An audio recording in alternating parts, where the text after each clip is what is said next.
This week's vlog begins in Bellows Falls on the Connecticut River. Across the way is Walpole, New Hampshire. Hey, Wade the Grandstreeter here, and I'm standing in Bellows Falls, Vermont, in front of Dairy Joy. We've driven by here a number of times, and I've always wanted to stop, not just to try the ice cream or the food or the shake, because it kind of is a spot for eating and food, ice cream, you know, shakes, that type of thing. But there's something here that really caught my eye that I wanted to show off. Dairy Joy. Beat the heat with the Dairy Joy treat. Fast food service. And on top of the restaurant is a big boy. Oh yeah, from Bob's Restaurants. Because they repurposed it for Dairy Joy. But those were originally Bob's Big Boys. That's a good question.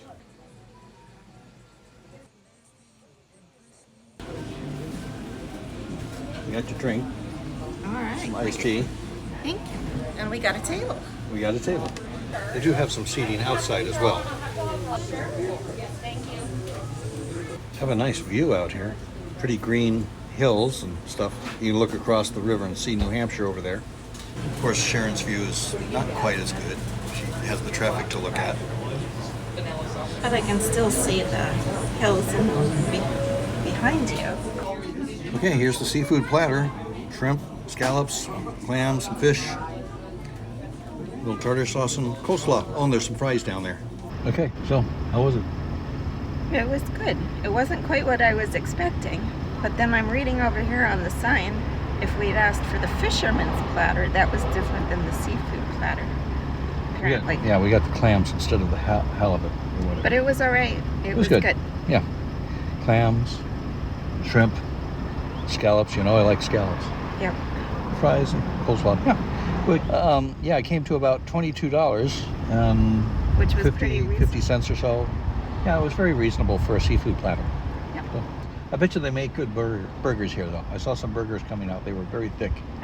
Big boys. It's the Bellows Falls Opera House. Got a couple of different shows coming up. Some movies, some plays, and a tribute band to Fleetwood Mac. Our first stop is going to be at the antique store downtown.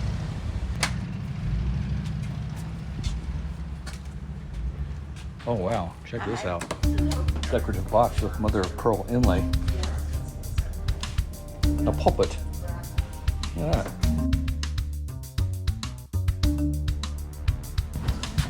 Scales.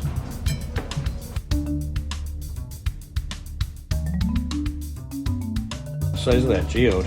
That's huge. $2,500 for that. It's a very pure crystal.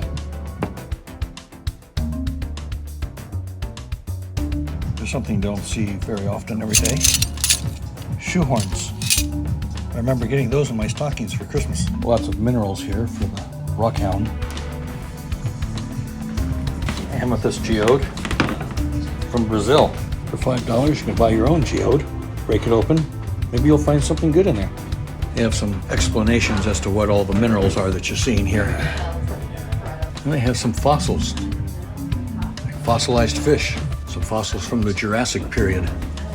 When I was a counselor at 6th grade camp, one of the first things I did was teach geology and mineral study of the surrounding area there in Mill Creek. We'd take the students out there, 6th graders, we'd take them down there and we'd have them hunt for various stones and rocks. And we'd find, you know, quartz and epidote and feldspar and garnets and stuff like that.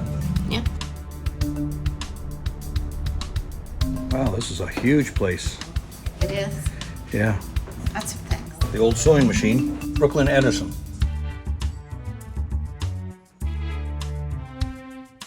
And some jewelry. Now that's gorgeous. And it's blue. You look good in that. Oh, thanks. It's only $30. Really? Yeah. They have a nice doll collection. Some of them are rather creepy.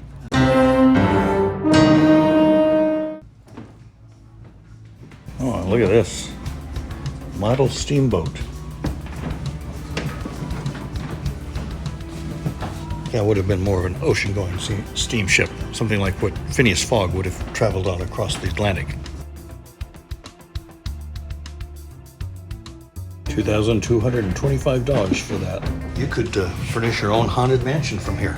Yes, you could. Here you go, dear.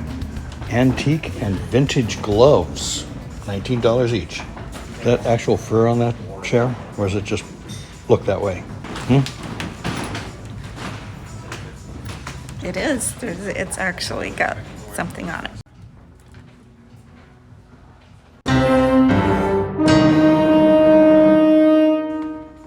I'm going to say, this is the type of place where if you really knew what you were looking for, you could probably find something that was worth a whole lot of money or something for a relatively inexpensive amount. You know, like they take it to these antique shows and they say, Yes. you know, oh, I bought this in the store. It turns out to be like $2 million. Right. You might find something like that in this place. Yeah. Old phonograph. I like this. This is an old writing desk. Something Bob Cratchit might have worked at. An urn. I hope nobody's in there. Yeah, no kidding. Now, if we had gotten Chris that play barber set, Yeah. he could have gotten these and gone into business. Hey, this barber chair. It actually even has an ashtray. Can you imagine that? Smoking in a barber establishment? The old days. Early dress form. Now, I remember my grandmother, Pansy, having a couple of these because she made all her own dresses. Well, I was thinking those were probably in my grandmother's dress shop down in London when she had her dress shop where my mom met my dad. Well, maybe you would have done that then. Somebody's portraits made it up on the wall here. Wonder who they were. This here's a sewing stand. This was a shaving bowl. So you would pour water in here, and then if you wanted to rinse your razor, pour some water in there, it would run down, you'd rinse your razor under there. $38 for that lantern. Ah, there's a spinning wheel up there. The history of England from the invasion of Julius Caesar to the Revolution. 1688. 1688, huh? Yeah. Check out this grandfather clock. Oh, it's a carriage there with all sorts of stuff on it. And another spinning wheel. Sharon says that clock reminds her of Beauty and the Beast. For me, it reminds me of the clock in Drax's study in Moonraker. Check this thing out here. It looks Viking almost. You know? Yeah. What's the card say on it? It says Indonesian architectural ornament. So Indonesian. Yeah, okay, I can buy that. Doorknobs. The phone. Somebody's wedding photo. Here you go. We should get one of these and set it in the hallway for us to hang our jackets on. Oh, yeah. Okay, so we're looking at these hall trees here, and they have the things to hang your hat and jackets on, and they go in your hallway or whatever. But what would the service of these little pans down here be for? Any idea? To hold one's umbrella. Yeah. With the... You put your umbrella right here, and then the water would drip into those brass pans. Now, this one is really unique. Not only is it a head with antlers to decorate, but it has hoofs to hang your jackets on. $245 for that. So a 19th century carriage for $1,290. These down here are piano rolls. And what would those go on? The old-fashioned... Player pianos. Yeah. They even have a boat. An old rowboat. What's this called? It's called the Wyndam Antique Center. Yes. Very unique shop. Something very different out of all the antique shops we've ever visited. Huge. Yes. Huge. A lot of old things. A lot of things you would have found in big mansions. Yes. Yeah. A lot of foreign collectibles. Yeah. Right here in Bellows Falls, Vermont.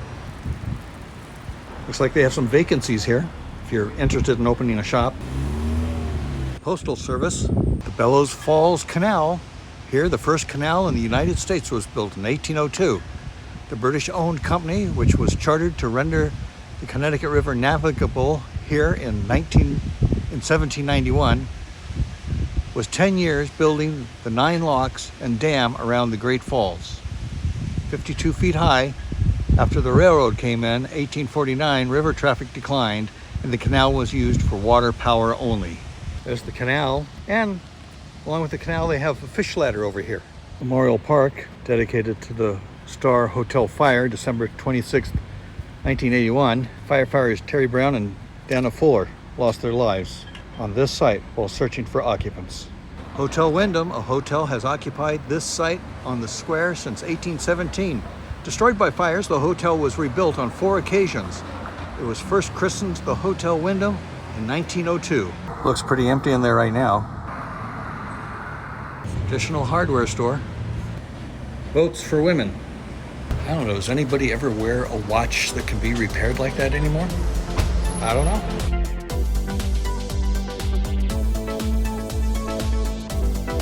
Okay, now that we're done with the antique store, I think we're going to drive down to the river and take a look at the Grist Mill. Avoiding traffic, of course.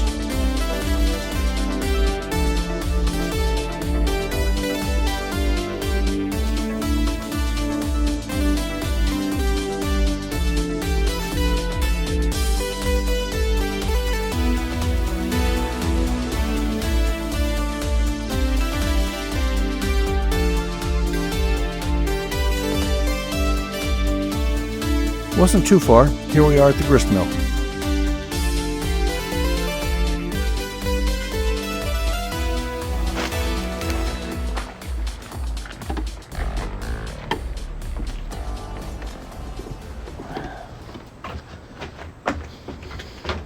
How are you?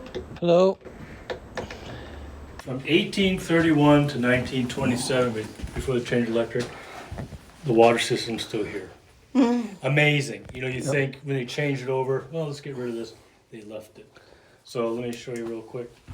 So down there, there's a turbine.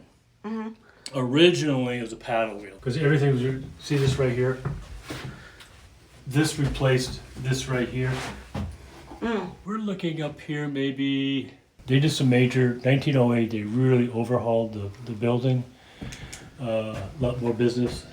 And they're getting a lot of grain from out Midwest now, so that this was built all the way up, and this was taken down for some reason. Yeah. The grain down here, and there's a chute over there. See the chute up there? Oh, yeah. So they drop it down there. You see Yep. the chute? Yep. And then down below. All right, so now the grain is down below. We had a guy come down trying to explain how this worked. Mixed with corn for feed the cows. That'd be for the chaff. Yeah. Yeah. It's the corn cracker. Yep.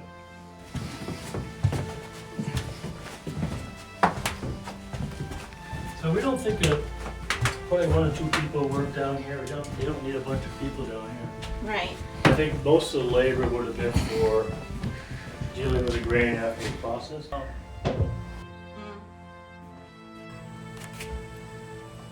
Got it? Yep. Grinding stone. Grinding stones, yep. So I'm going to clean one of these out at a major grist mill. When they first built Very good. it has nothing to do with you. Yeah. And some will come in and say, oh, and it goes right here. As simple as that. It's like, Yeah. gee. Because it's got that metal tip on it, I would think it might be to unclog stuff. You know, if something jams up, rather than putting your hand in there, you know. And these goes all the way down below. This hole right here, a miller tie. We're trying to find somebody to show us how to do a miller tie. Shoots like these. If they get metal around it, that's it. It's a scale. Within reason. Yeah. You know? If you Buck- see scale any buckets. of these around, Thank you I so think much. I think it's warm weather. It is warm. Well, today's supposed to be the last for at least the next week. Of the real That was very informative, very fun. through the week. Take a look We'll at what take that. they used to have to endure and do. Very involved, lots of gears. You had to know where the gears were being powered from and where all the chutes were and which grain was going up what elevator. Yeah, very complicated, involved job in Grist Mill. So that was very interesting to see how the grist mill would operate, all that was involved. Yes, and we had a really informative tour in that so many of the pieces are original to the grist mill and how it really worked. Yep. A lot of gears, a lot of chains, a lot Yeah. of levers and valves, and a lot of pieces they still don't know what they did. Yep. Yeah. Still figuring it out because it's been closed for a while. And there's nobody around that remembers how it absolutely operated, you know? Right. So, great. That's it for Bellows Falls. We're going to head home. I hope you enjoyed the vlog. Thanks for watching. Please click the like button so that YouTube recognizes that this was been viewed. Yes. And write us some messages downstairs Yes, in please the comment area. We love reading your comments. We do. We really do. So thanks again for watching. Until next time, we will see you on the streets. Bye.